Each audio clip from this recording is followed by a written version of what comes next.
तो दोस्तों आज के इस वीडियो में फिर से हम लोग एक छोटे से कॉन्सेप्ट पे डिस्कस करने वाले हैं जिसका नाम है पावर ऑफ एकोमोडेशन। तो hi everyone, my name is Sumit Kumar Mahato, physics coach. और दोस्तों आप सबका स्वागत है हमारे यूट्यूब चैनल फिजिक्स समझो में।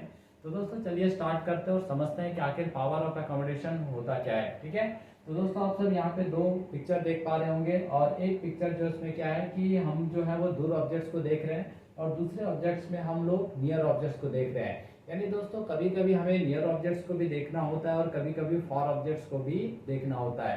तो जब हम लोग फार ऑब्जेक्ट्स को देखते हैं तो क्या होता है और जब हम लोग नियर ऑब्जेक्ट्स को देखते हैं तो क्या होता है। ठीक है, तो चलिए पहले समझते हैं कि जब हम लोग फार ऑब्जेक्ट्स को देखते हैं तो आखिर होता क्या हमारे आंख के अंदर। ठीक है, तो दोस्तों जब हम लोग फार ऑब्जेक्ट्स को देखते हैं तो ये जो हमारा लेंस है जिसको हम लोग क्या बोलते हैं, क्रिस्टलिन लेंस। और ये जो क्रिस्टलिन लेंस है ये दोस्तों किसके द्वारा होल्ड होता है, तो सैलरी मसल्स के द्वारा होल्ड होता है। ठीक है, तो जब हम लोग दूर के ऑब्जेक्ट्स को देखते हैं तो ये जो सैलरी मसल है, ये सैलरी मसल उस क्रिस्टलिन लेंस को क्या करता है दोस्तों, लोंगेट करता है, खींचता है। और जिसके वजह से इसका शेप क्या हो जाता है, चेंज हो जाता है। और इसका शेप चेंज होके कैसा हो जाता है, तो पतला हो जाता है।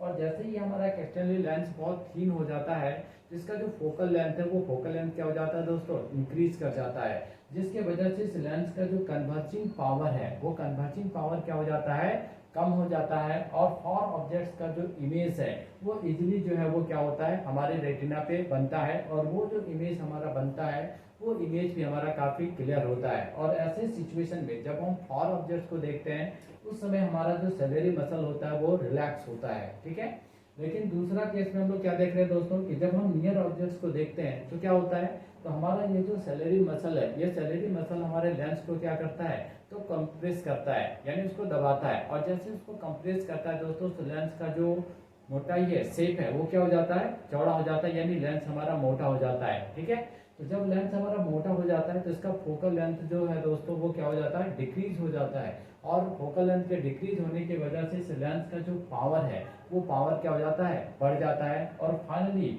नियर बाय ऑब्जेक्ट्स का इमेज जो है वो कहाँ पे बनता है, रेटिना पे बनता है। और ये जो इमेज बनता है ये भी क्या होता है, काफी क्लियर होता है। ठीक है, तो एक्चुअली हम यहाँ पे देख क्या रहे हैं इन दोनों केसेस में कि हमारा जो लेंस है उस लेंस का जो है शेप क्या हो रहा है, चेंज हो रहा है। और इसमें रेस्पॉन्सिबल कौन है, तो सैलरी मसल, यानी सैलरी मसल्स की वजह से ही क्या होता है, हमारे लेंस का शेप जो है वो चेंज होता है।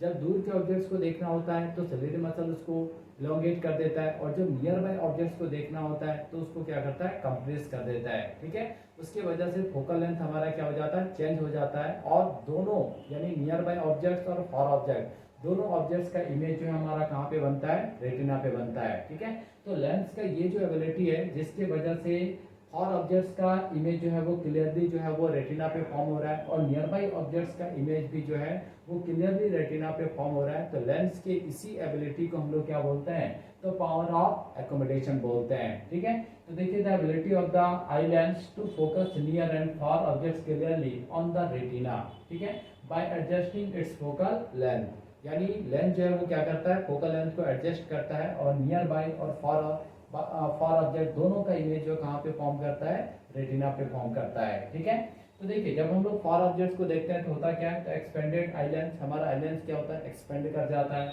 और फोकल लेंथ क्या होता है, इंक्रीज कर जाता है। एंड पावर क्या हो जाता है, डिक्रीज हो जाता है। ठीक है, लेकिन जब हम नियर बाय ऑब्जेक्ट्स को देखते हैं तो क्या होता है दोस्तों, तो हमारा जो आई लेंस है वो क्या होता है, कॉन्ट्रैक्ट हो जाता है, सिकुड़ जाता है ना, उसका मोटाई बढ़ जाता है। और दूसरा क्या होता है, तो फोकल लेंथ डिक्रीज, मोटाई जब बढ़ जाता है तो लेंस का फोकल लेंथ क्या हो जाता है, डिक्रीज हो जाता है।